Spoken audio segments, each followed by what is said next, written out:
Hello, everybody. I assume at this point of the semester, the summer term, you are working on the second essay, which is a definition essay, and you're getting close to the end where you have been doing the brainstorming exercises and playing around with, well, first of all, reading a sample definition essay and then playing around with MLA style and learning how to incorporate your evidence or direct quotes in with their own personal narrative.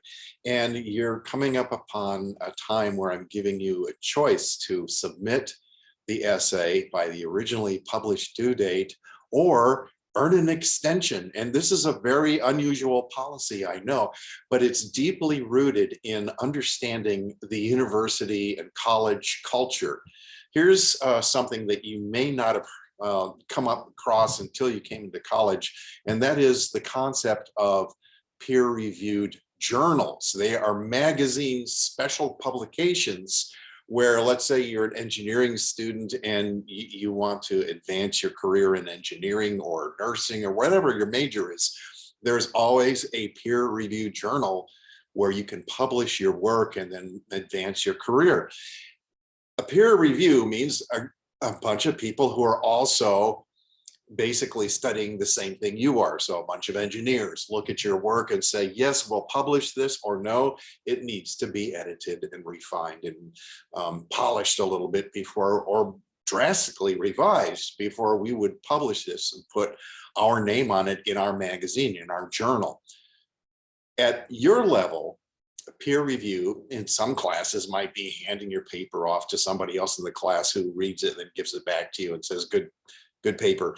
I don't particularly like those kind of peer review interactions because not every student is at the same level, and certainly a lot of students are really afraid to come right out and say your paper needs improvement.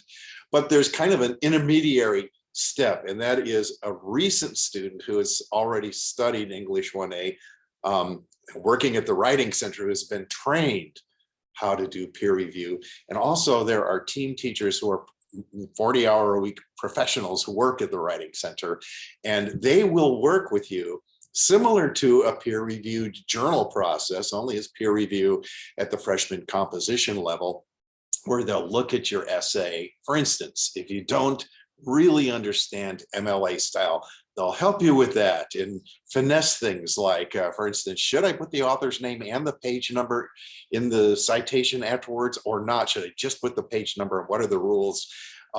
If you have taken the MLA style quiz and you didn't do that well, definitely think it's a good idea to go into the Writing Center or work with the Writing Center over Zoom to revise this paper. And I don't want to force you to do that. So you have the option of working with the Writing Center and earning an extension. Your grade will not be lowered if you take the extension. Actually, your chances of earning a higher grade are much higher if you work with the Writing Center on that final draft. And especially because things go by so fast in summer school, that, you know, it really helps to, first of all, get the extension and the extra time, but also to have somebody else look at your work. Look, if I could, I would give personal one-on-one instruction to every single one of my students, but I have, even in summer school, 90 students at a time. It's just not physically possible.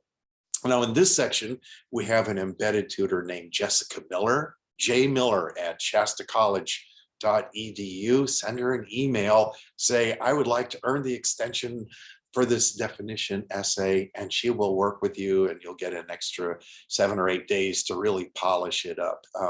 If you want to take a chance and send it to me by the original due date, and you don't want to work with the Writing Center, that's fine. Whatever you want to do. If Jessica's too busy, there's another link to the General Writing Center, and you have the choice of working over Zoom two-way video or going there in person. We actually have a Writing Center presence at the Tehama campus as well as the main Reading campus. So there's a lot of opportunities.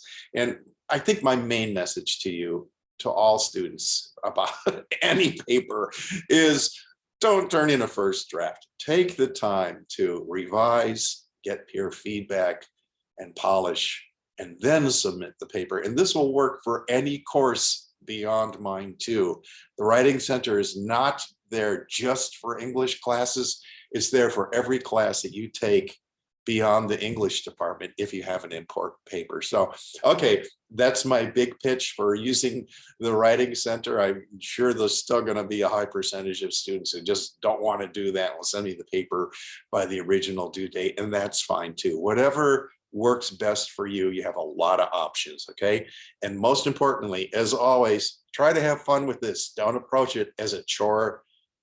Approach it with the joy of knowing that you have an opportunity for higher education, that people all over the world wish they could come to college in the United States and learn like you're learning now.